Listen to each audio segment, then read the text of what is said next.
Hey True Seekers, this is Nathaniel here doing a deck profile of the deck I played last week against Carolyn. This is my Sophia Love and Faith deck. It primarily uses Faith and uses Love as a secondary kind of animo. And I chose to use the Sophia True Seekers because she has the action or the ability that says, if you are facing a Cine, when your turn begins, you may draw 2 extra cards during your draw phase. I use this to help plus cards. I could use basically any True Seeker I want because I'm trying not to discard. But in this particular build, since I'm no longer using set 1, her being a Love True Seeker actually really benefits me in my setup. Yep, absolutely. Yep. And so to start off with, I have 1 Love power card. And the reason why is because there are some games where I will use 2 Nabes, and I will use a Nabe to go grab another power card. And I usually want it to grab Faith, but if I have a second Nabe and I want to activate it, I really want that second Love, and if I don't have my Prayer card out there, Nabe can grab me this card. Yep. And then I have 3 Love power cards. Prayer, yeah.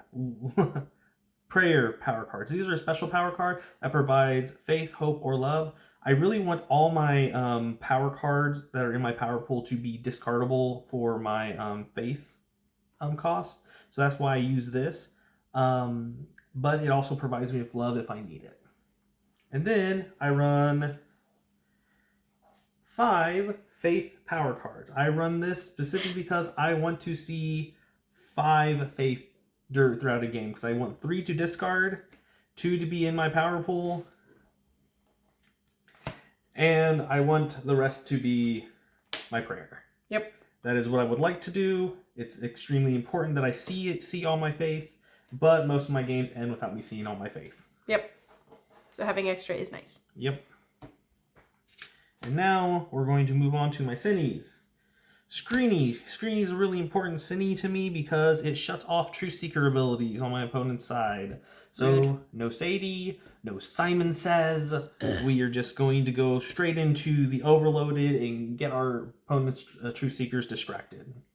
Fairly. Yeah. And then we have, its weakness is Floraline, by the way. Yep. Scorch.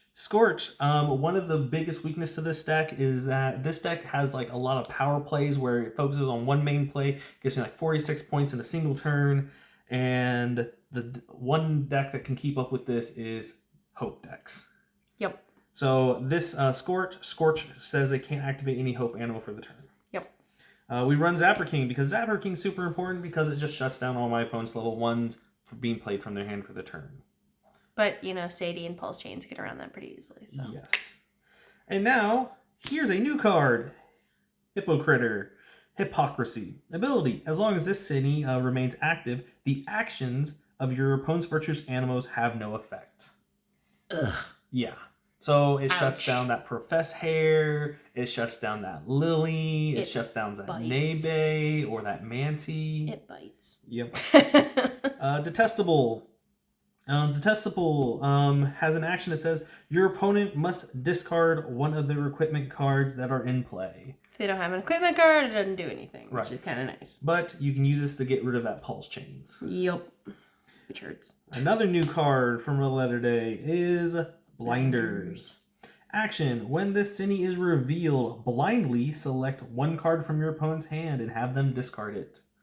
Compare this to Crasshopper. Crasshopper makes them shuffle it back, but you get to look at the hand. This one, you don't get to look at the hand, but they actually have to discard it. Yep.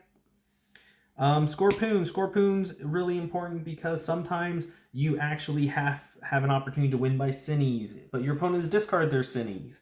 So what you do, you activate Scorpoon to force your opponent to give you a Cine from their discard pile. Yep.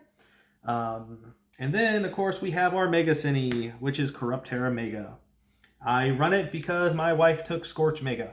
And yeah, Scorch Mega is actually more competitively viable because its weakness is Sparcube. And during Crosstrainers, Sparcube had a really long verse to memorize. Yep. Fantastic passage.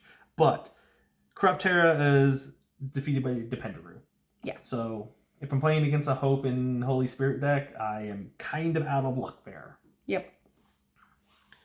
So, moving on to story cards. I got 1, 2, 3 Shaken Breaks.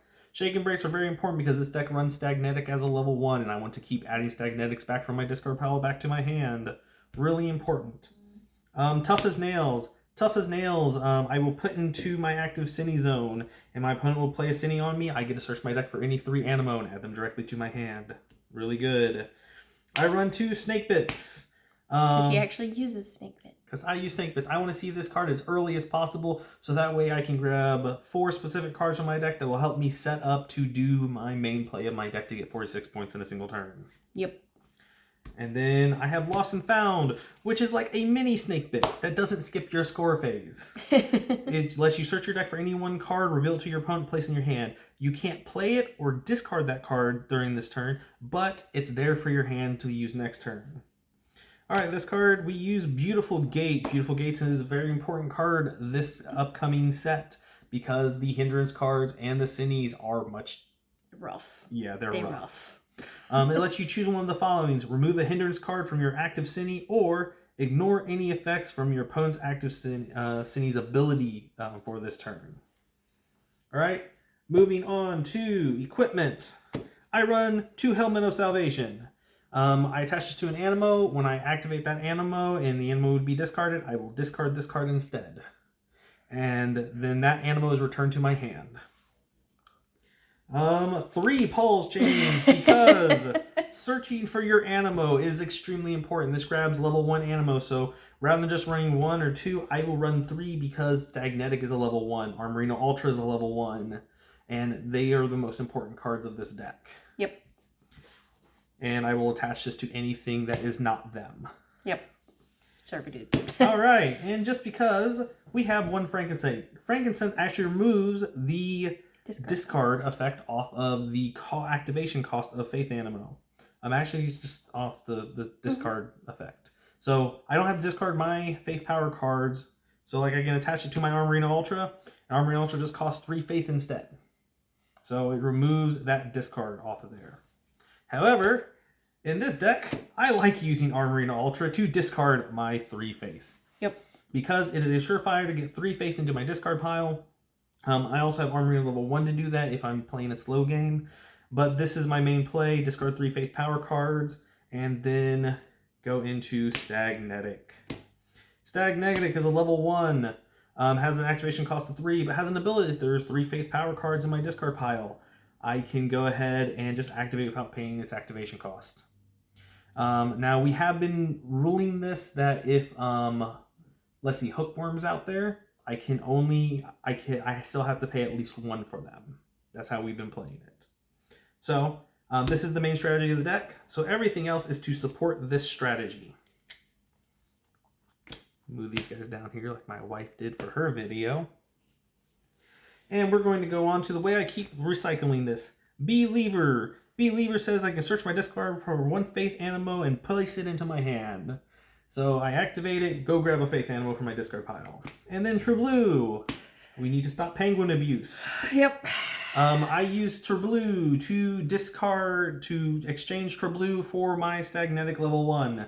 And so that way I can keep using it. In addition, I will use my Armorino level 1 to help get me back a Faith Power card if I know I can also discard it, so that way I can continuously have 3 there. Other than that, I also use him for his discard cost, so that way he will discard a Faith Power card, so that way I have 3 in my power or in my discard pile. All right. Now moving on to love. I no longer run Lumini in this deck because we are going to stop using set 1 and we're going to start just using Crosstrainers and Red Letter Day in any set that comes out after them. In competitive play. In competitive play. Which is what we and I do together. Yes. So, this is Nebe. Nebe is a level 1 Animo that actually has the action to search out a power card and place it directly into your power pool. It costs 2, but if I do choose to use this, I have to choose an opponent, which usually we play 1-on-1. So my opponent will then get to grab a standard power card and place it in their power pool as well.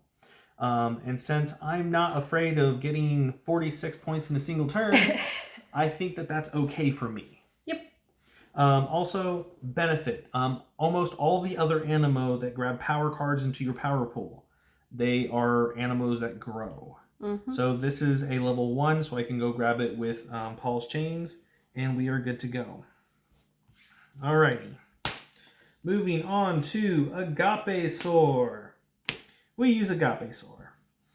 This Agapesaur level 1 has an ability that I rarely use, which is once per turn I can discard a Faith or Hope Animo from my small group and search my deck for a Love Animo and place it into my hand.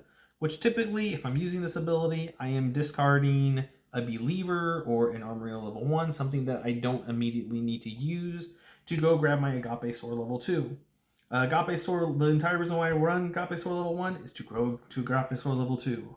Agapesaur level 2 has the amazing ability that as long as this card is in my small group, any Cine that is revealed also has the weakness of Agapesaur in addition to its weakness. So, you know what I just realized? If you can quote the Bible verse, right? Yeah, I rarely do. I'm always like one word. You're always like King James. Yep. Now I just realized, if you are ever in a situation where you have this, you can quote this one. Which is fantastic. I never thought that you could, because I could do this one like all day. Yeah. All right. So basically what you're doing is you're adding the weakness, so that way you're able to basically use this as a pseudo repent for the game. Yep. Once you have attempted this, you cannot use it again. So what we should do is we should ask them, if I use this one instead of this one, can I do it twice? All right. That'd be worth asking. Yep. Now, here we go. Bear Maid. All right, so I have 2 Bear Maid level 1s. Entire reason why is because this card wins me games. One game. It's only when you one game. All right, so basically I just felt like I need another Love Animo in the deck to replace the fact that I was no longer running Testify. Testify got me a power card directly to my hand. We don't have Testify anymore.